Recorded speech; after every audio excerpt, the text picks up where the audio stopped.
Hi, I'm Suzanne Kelly, CEO and publisher of the Cipher Brief, a national security focused media organization. Today, we're talking about tech at work and specifically collaboration in the workplace. And joining me to discuss this is Amy Leschke-Kahle.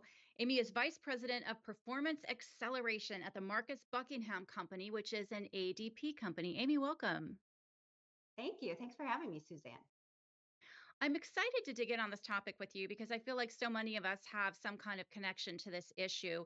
We've all accepted the idea, really, that teamwork and collaboration are both important in the workplace, but they're both very broad topics. What do we actually know about teamwork and collaboration?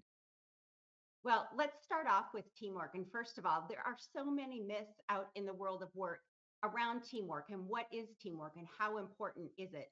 So, one of the things that we've learned through our data and through our research, and quite frankly, through our experience as well, is there's this notion of teamwork. Remember the old poster with people rowing in the boat in the same way? There's this notion or this myth out there that when we're talking about teamwork, we're talking about a whole bunch of people coming together. I mean, teamwork makes the dream work, right? Well, not really, actually. I mean, think about maybe when you were back in school and you did the group project. Like most of us hated the group project. And so we have this notion based on that we're all supposed to be doing all this stuff together.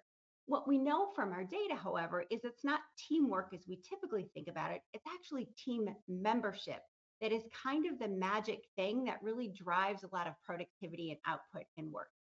Same thing kind of goes with collaboration. We often, again, believe this myth that everybody needs to be collaborative. And when you think about that, well, what does that actually mean?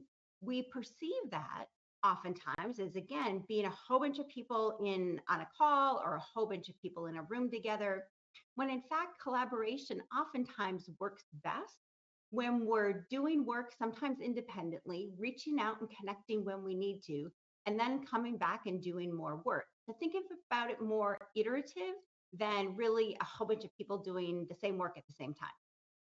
I love that idea. I mean, you laid it out so clearly, sort of thinking about it more as being a team member. With so many people, Amy, working offline or working hybrid, does it change the way that the organization needs to be thinking about actually practicing team membership and collaboration?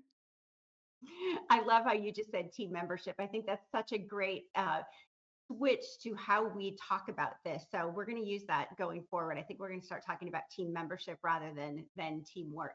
And with the way that work is working right now, yeah, it does kind of sort of change that, but maybe not in the ways that you would think. One of the things that we know from some recent research that the ADP Research Institute did is that folks who are working hybrid or offsite actually respond more favorably to things like topics around like career and feeling like their career is developed and feeling like they're paid fairly, for example.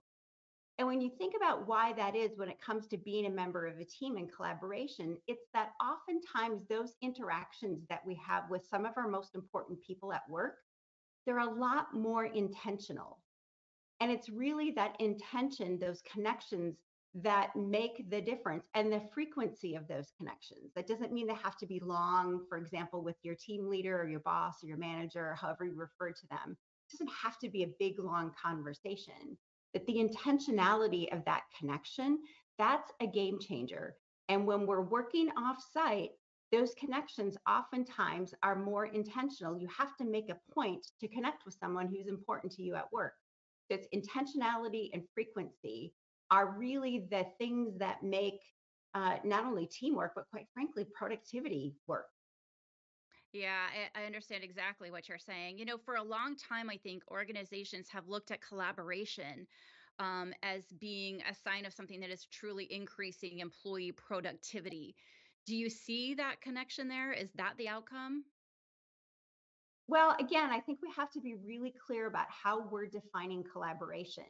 If it's kind of the assumed definition of a whole bunch of people getting together on a call or in a room, actually, a lot of times, no, that doesn't lead to more productivity, lead to more of a feeling of teaminess, if you will, more of a feeling of connection, even, because it's really difficult to get good work done in those big groups. So if we redefine collaboration as being reaching out to the right people at the right time, knowing who those connections are. If we think about collaboration like that, then yes, it is definitely a lever towards productivity and letting people almost like do work in a way that works best for them. Kind of like going back to what we talked about just a minute ago. It's like, why do hybrid workers or offsite workers oftentimes have more favorable feelings towards things about work? It's because we're treating them more like grown-ups and trusting them more. Yeah, yep. I think that's a very important point.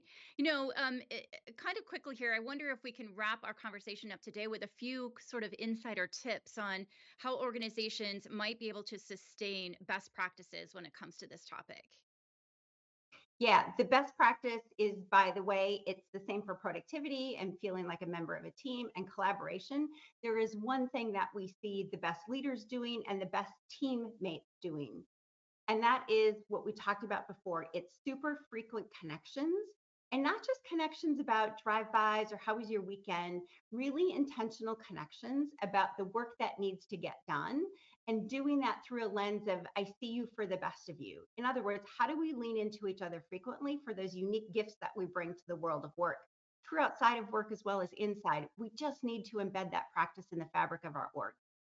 Yep, and fall into that process. I think that's great advice. Just coming from a leader of a small organization that works hybrid, I definitely appreciate that.